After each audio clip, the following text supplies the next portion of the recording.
Greetings all, it's Blue Knight, and welcome back to Donkey Kong 64.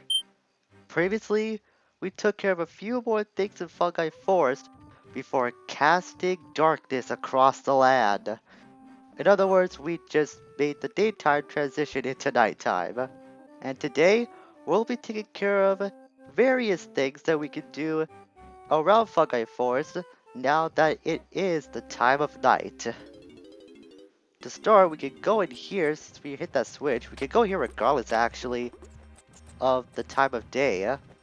All we have to do was just get the super stimulus that we got from Cranky not too long ago to get access to this place. We'll just take care of that flip-flap very fast, getting more homing ammo before I have to waste all of it trying to hit this balloon. As soon as I can find it. The lighting in this game is very hard to see when it's dark sometimes. That should go without saying the more I actually think about what I just said. We got a first banana medal of the video though, so that's not too bad, along with a couple more coins. There should be some lucky coins around here too, if I'm correct. Just best to look around a little bit to see if there any more loot lying around. If there are lucky coins in here, then I probably can't see them due to their transparency. But what we can do is to hit this button on the winch. Or not. Oh wait, I always forget about this step. So you think you can hit the winch after clearing out the flip-flap? Nope, there's actually an odd button up top of this contraption. And then after you hit that, you can use the chippy charge to activate the winch. I always forget that step. I end up wasting like a lot of unnecessary ammunition before I even realize there's a button up top. And activate that winch, we'll pull out that cage, spawning another golden banana and a guitar pad randomly elsewhere as well. I'm pretty sure that's at the shack we could go to in DK when it was nighttime, or is nighttime rather. I should use the proper tense in this case.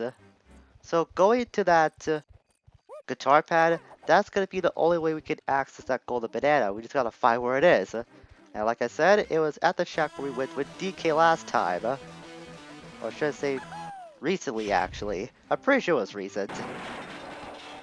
I'm actually recording this the day after Halloween, so the fact that it is nighttime right now, it kind of fits the time of year that I am recording this current session. Though, my Halloween this year was very quiet, probably the quietest one I've ever had, because it's been raining a lot in my area as of late. You know what? Let me know how your Halloween was like this year, if you feel like sharing. I mean, I've already brought up the topic, so I might as well extend it to the public while I'm being a little courteous about that. Just get a little viewer interaction going on if you are so inclined to share how your Halloween this year went. So as noted recently, changing the time of day also changes not just the music, also changes the enemies that you can encounter. It might be easier or harder depending on your preference. And since we are Diddy, we could go to this shack now. We couldn't go here before to access it because there was another moon fence that was blocking the only entry point into this into the shed. Whoop, I missed a bunch of bananas. We're going back out there. We saw a guitar pad inside. We'll be getting to that momentarily. I swear I didn't tilt the control stick. Diddy just did that on his own will. I was only like touching it very slightly, but I wasn't moving it at all. And somehow Diddy found his way back in here. That was really strange. I've been encountering a lot of oddities in this game as of late. I know this game isn't like the most stable thing in the world like I've seen it time and again, but still, it's been a lot more usual than my usual playthrough of this game is like. So we have 90 bananas last time I checked, which means the last 10 bananas, at least I'm hoping, are going to be in this lit up, quote-unquote lit up area. We had to use that pad to spawn in squawks holding a spotlight. The real enemy here is gonna be the camera angle, since that will be the only way you can direct where squawks will be pointing the spotlight. And if you're not careful, you'll fall off into the abyss. Good news is you respawn at the opening of this shed. Bad news is you gotta use the guitar pad to get squawks to reappear. Thankfully, when you're on a music pad, you do not lose any energy with your instrument at all. And sure enough, there is the last banana patch over there, as well as our next golden banana lying on the other side. Just gotta be careful getting those two things first. Now you could be... Well, thanks Squawks, this helps out a lot. This is where the difficulty of pointing squawks comes in, since you have to adjust the camera angle and your positioning. That will be the only way you can move squawks around in directing the light where you want it to be pointed at. Now you could be a little... I thought I could make it there. You could be playing it safe and just inching your way across and hopefully have squawks follow you all the way through.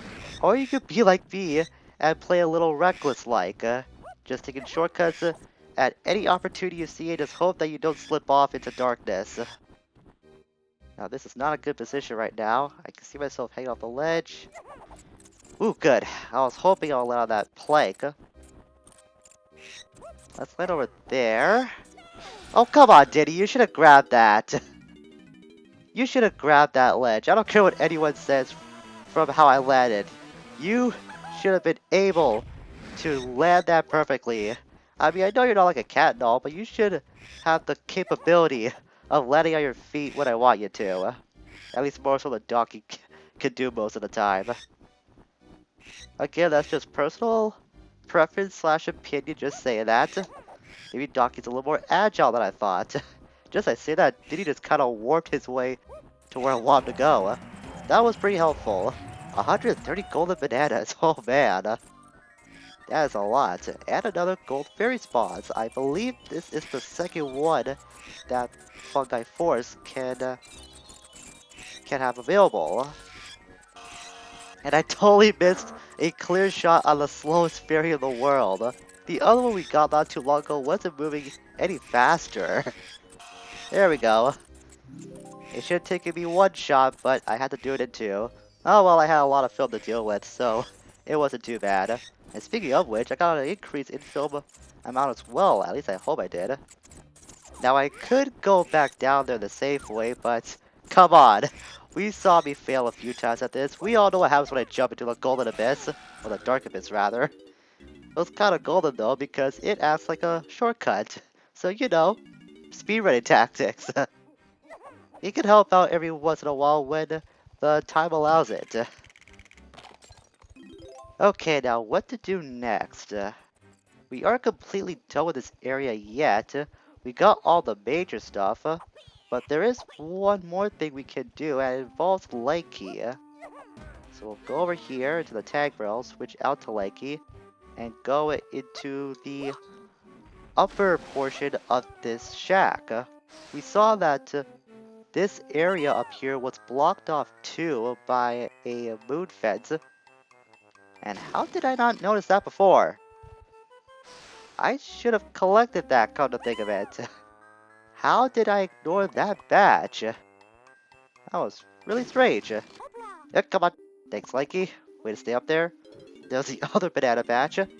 I'm not sure I missed that first one before. That was really strange. So there's some more homing ammo we can have, up to 35, very nice, and even more over here. Awesome! Suddenly the game's being generous with all this homing ammunition. And we got the last of Lanky's bananas too. Ah, that's where Diddy's coins are. So I was just thinking about what I was thinking about in the witch earlier, just in the wrong reversed order. Good to know. So we'll activate that. And by pressing down that switch brings a lot of flip-flops into play. But of course we'll be moving fast, considering that we did have homing ammo nearby. So you know what that means. Just spam away with all the homing ammo you got. Got down the first 3 shots. Nice, didn't have to use up 4. Doesn't matter. That will easily spawn in our next golden banana. And that'll be for us to collect. We're just making a lot of progress here. It's very nice. So that's 4, 3, 3, 3, 4. I believe Lakey was one of the 4. Do I have its blueprint yet? Yeah, I do. So we're practically done at Lakey right now. We still have one missing with Diddy. I actually know where that is. We're done with DK. Done with Chunky. And we're missing something with Tiny. Okay, Tiny's thing, I don't remember off the top of my head. Maybe it's in the autumn area too, because I know that's where we have to go with Diddy. That's where his last golden banana lies. Tiny though, I'm not sure where her other banana may be found. Maybe it's in the green area? No, it can't be. So it might be in the blue tunnel area, which is around here. But I'm pretty sure I got everything we could get in this part of the forest. I'm gonna mull that over a little bit more. For now, gotta find a way up there with Diddy so we can get his bananas over there too. The way to get up there, unfortunately there's no simian spring pad nearby. It's really simple actually, just climb up the rope over here. This is practically available to every Kong to get onto the rooftop of the shack. Go up here. Make your way down there, and you'll be at the opening of where Lakey was. There's no slope detection when you're trying to enter this hole, so you don't have to worry about sliding off when you're going to get these coins. Alright, so now it's on our way back to the autumn area, and go collect what Diddy can get over there. It's nice to be back in my favorite part of the forest. Even though it's nighttime, it doesn't take away just how pretty this area can be. Even though it is the dead of night still, it actually kind of fits this time of night does this area, because with the tree up there, there's not really that many leaves up there. So it kind of looks like it's more of a horror-ish area because of that. 32 crystal coconuts, that's more than plenty what we need. So we can use this rocket barrel for real this time, as I got hit by that flip-flap. That was awfully rude. I'm not gonna let that go. We're gonna get revenge on that guy. Where are you? There you are, you sneaky. And there you go, you got your comeuppance just the same. Good thing I had homing ammo on hand, otherwise that would not have worked as well as it did. So first off, we can go over here. We can suspend our rocket barrel just a little bit just to get those coins. Optional, but worth collecting if you want to get some stuff in the near future from shops and such. And now we can use this barrel. Wait, I'm thinking too far ahead again. I have a really bad tendency to do that. First off, we have to use the guitar pad over here, and then we use the rocket barrel. Because by using that, well, not only that happens, but we get this little guy to wake up.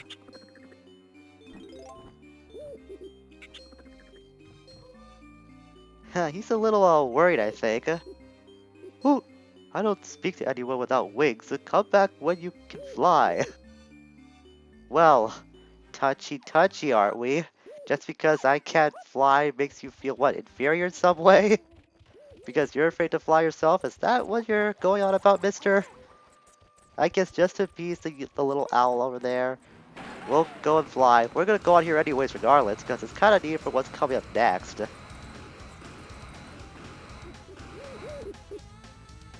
Whew. Let's see if you can fly through my course of rings around this tree. Oh! Oh, I forgot to hold on the Z button for my air brake. So this is really similar to what we got through an Angry Aztec. Go through the rings in a fairly fast amount of time. And make sure to follow the owl a little closely, not too close, otherwise you'll get thrown off by his positioning of the rings. Be sure to use your air brake when you can to like set yourself and aim where to go next. And kind of push yourself forward with the control stick by going up while holding down A for the hover. Just use the hover and the air brake in mind and just pace yourself a little quickly but not too fast, and you should be able to handle this.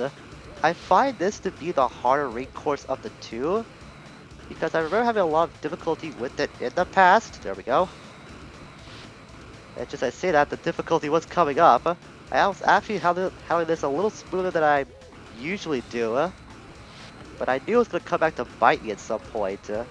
Not sure what it is about it. It's this particular course that shows like how finicky the hitboxes of these rings can actually operate. Wait, did it happen? I knew it should have made the course harder, but I suppose you've earned a prize. Oh, that was the last one. Okay, I got really worried there. I thought I failed for sure. As I was trying to say, I usually find that ring course to be a little harder because it does show how finicky the hitboxes on these rings can turn out to be. So don't be angry if this takes you a few attempts. It's happened to me in every playthrough before. This one though was very different. Happy about that all the same. Survive the onslaught for speed of shield. So this is 50 barrel barrage. Oh man, I failed with homing ammunition. I was kind of thrown off at how fast I got through the ring course. I wasn't like fully prepared for this. Busy Barrel Barrage, that was the name of it. Just press B to shoot. Very similar to what we got through before. Actually helps we have homing ammo, so that'll give us a slight advantage going into this. Go off 2 at a time. That's the amount you need to take out these Kremlings with the... Whoa! With the peanuts. Unlike with Chunky, we could take out these guys in probably one shot. Diddy's gonna need 2 to take out each Kremling, but once you take out the initial wave, getting through the rest of this is very easy. The only catch is, I think these guys get faster as the time goes on, but you see that one in the top left corner that spawns in every now and again. Kinda acts as another obstacle in your way to deplete the time limit and win this minigame. I usually have a lot of a tougher time with the other ones in the past. So actually handling that on my second attempt is not anything fairly special. Just kind of glad to get through that all the same, since I have like a checkered history with that game regardless of which Kong I play it with. So that's Diddy's all round up with the exception of his blueprints. I still don't know where the last thing we could do with Tiny is though. It's gotta be somewhere that I'm just not remembering right now. Well, it can't be over here since we did do everything we can do. Oh wait, I figured it out. I know exactly where we have to go. I usually do this thing a lot sooner. However, it's kind of appropriate that we're doing it last because what we have to do with Tiny now is a little special.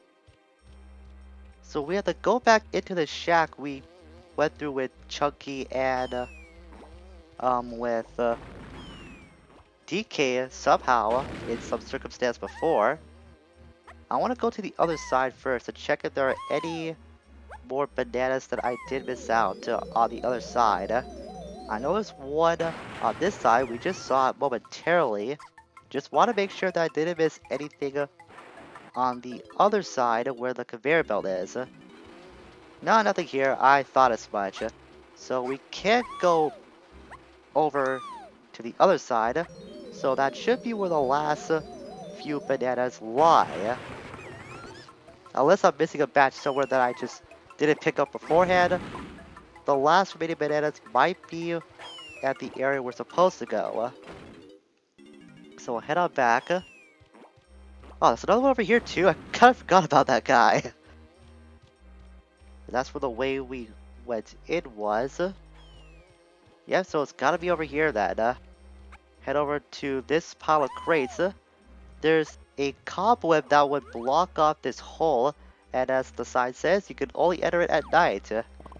Collect these bananas and we'll be entering inside.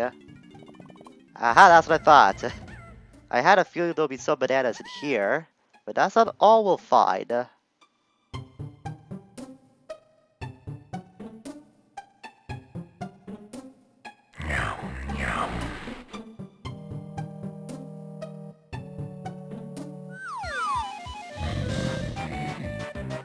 That's right, ladies and gentlemen. We got ourselves another mini-boss. The second of 2 that you can find in the entire game. And this one, not creatively named. You may have heard this name before, like elsewhere in media. This is the Spider Queen, even though it kind of sounds like a guy if you ask me. Just pay attention to his grunts the next time that I'm not really talking over him too much. It's very simple to take care of her, not him, as I usually misinterpret most of the time. Just take out the spiders, the spider babies that is. They take 2 hits of any kind to eliminate with, but they can be kind of difficult to manage since they will crowd up on you most of the time. I don't think your instruments can be useful here. Yeah, they can be. I was trying the combination and it wasn't working. They probably thought of that because that's like an AoE maneuver that you could easily exploit to take out crowds of enemies like this. So you gotta do it by hand or with your firearm, but save your firearm for the Spider Queen. After you take out its babies, it will wake up, and that's your chance to hit it right in the eye with a feather, which is not very pleasant. I can't speak from experience, but I'm pretty sure it's not very comfortable and a fun experience to have. It's very good so far. The same pattern repeats over and over again.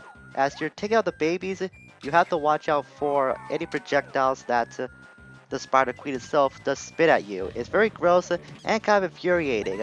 I think the green goop can slow your speed down for a limited time, and that sparkle can invert your controls as well. That's a harder one of the two that you definitely want to avoid. It can spit out both at once like it just did right there. Just be careful of the projectiles, by your surroundings, take care of the babies, and this fight is pretty simple. This is the smoothest run I've had with this guy, or should I say girl? There I go, just interpreting again. Yeah. Words are kinda hard to use sometimes. As I was trying to say, that was the smoothest run I've had with this girl in a long time. I for some reason have so much trouble with this mini boss for whatever reason. Don't know why, always just seems to prove to be difficult for me. But that was definitely the smoothest run I had with it in so long, probably ever. So we'll just gather the rest of our ammo and we'll be on our way.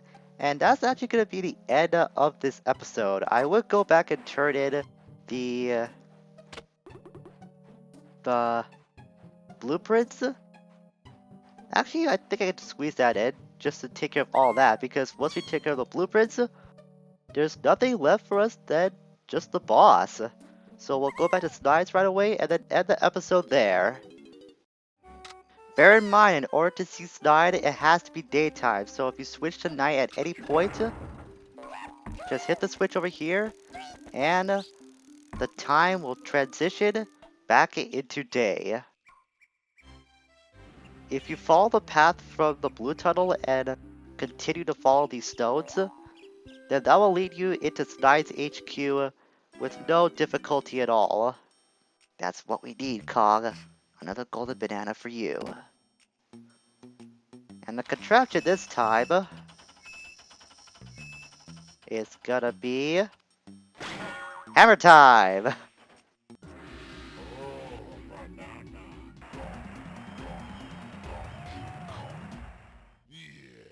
Yes, right, DK. 138 golden bananas in total. We almost wrapped up everything we could do with the exception of the boss. And for that hair that we were raised with Lanky.